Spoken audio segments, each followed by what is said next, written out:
my needle drops. Anthony Fantano, the internet's busiest music nerd here, doing an album review, The Morning Benders, Big Echo. The Morning Benders are a California pop band who are sounding pretty New York on this album. And what the does that mean? Well, the band's previous albums, especially 2008's Talking Through Tin Cans, were an assembly of really bright, summery, sunshiny, good mood pop music. A lot like sitting underneath a palm tree on a sunny day at the beach. Across the way, there's an ice cream truck, a bunch of screaming kids in swim trunks, and some parents suntanning. Waves are lapping up against the shore. There are some surfers. Birds are flying by, and they're very nice, pretty-looking birds. They're not pooping on anybody. It's a very nice, beautiful day. Some fluffy clouds in the sky. You're pretending there are other things like fire engines and Power Rangers. Yeah, that's pretty much what the songs were like. Lots of acoustic rhythm guitars, electric leads, very infectious vocals, some ragtag drums. There was nothing really all that special about the production and the sound of the band, but it worked for what they were doing and was a really earnest approach. Basically, the songs on this 2008 LP are as innocent as they are charming. Now, this new LP has really stepped it up in terms of studio quality, studio production, just the overall sound, and the aura of the band is altogether different, and really resembling a lot of these East Coast bands that are getting pretty hot right now, like Grizzly Bear. Now, of course, this should be no surprise because Chris Taylor of Grizzly Bear actually has co-production credits on this album. And if you're a huge fan of Grizzly Bear, I see no reason why you shouldn't check this album out. It has a lot of the sounds that you're going to be familiar with from Vacatumest, from Yellow House, and you're most likely going to enjoy them on Big Echo. But for Morning Benders fans, this LP is a pretty big change from what you may be used to on that 2008 album.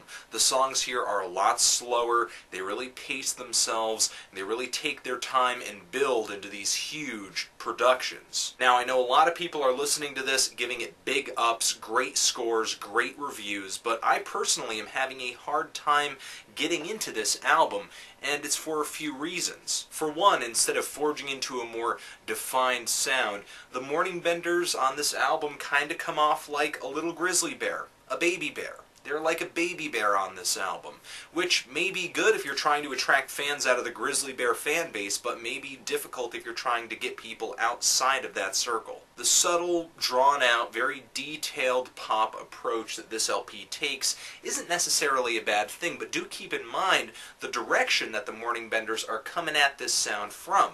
They were making these really condensed, really straightforward and to-the-point pop songs on their previous records, and now I kind of feel like with all this added production, with all this added length to many of these tracks, they're kind of losing sight of the songs. A lot of these songs just take detours and meander for no apparent reason other than to just sort of show off this newfound studio sheen that the Morning Benders have to offer on Big Echo. And it's kind of difficult for me to say this because I love Chris Taylor's previous work with Grizzly Bear, with Cant, with Department of Eagles, even with that new Neon Indian track that he pulled together. I really do appreciate his sounds, I really do appreciate his work, but I feel like the production on many of these songs sort of takes priority over making actual music. A lot of these tracks have musical ADD. Oh, let's stop. Let's put in a piano arpeggio. Oh, let's stop. Let's put in a guitar interlude. Oh, let's stop. However, there are quite a few tracks where I feel like the production and the hooks really do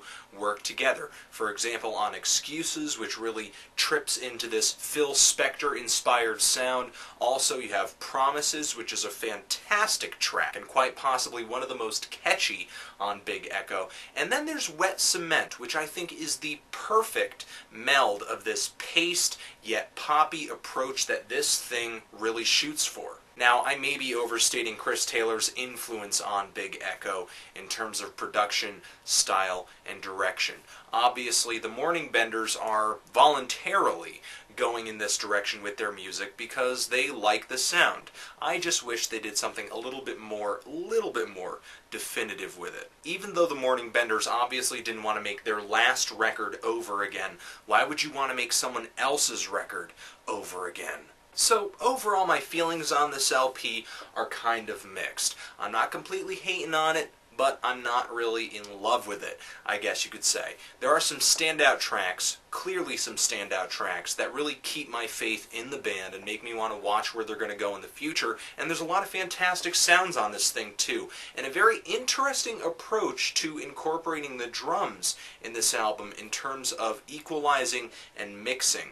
The drums on this thing sound pretty big, pretty out there, pretty loud, and not really blended into the music too much. To put it simply, the drums sound pretty raw. I'm really feeling like a light 6 on this record. I think in concept, the Morning Benders are a fantastic band that offer a lot. We all saw that promotional video of the band playing that in-studio performance of the song Excuses, and if you haven't seen it, it's linked in the D-Box.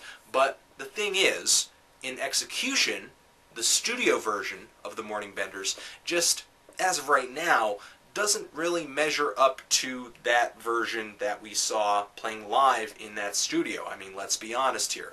That live performance of Excuses kicks the of the studio version. But if you listen to the record, what did you think of it? Do you like it? Do you hate it? And why? What did you think of the last record? Am I imagining this whole Grizzly Bear similarity thing? And what would you score it? Anthony Fantano, The Morning Benders, Big Echo, forever.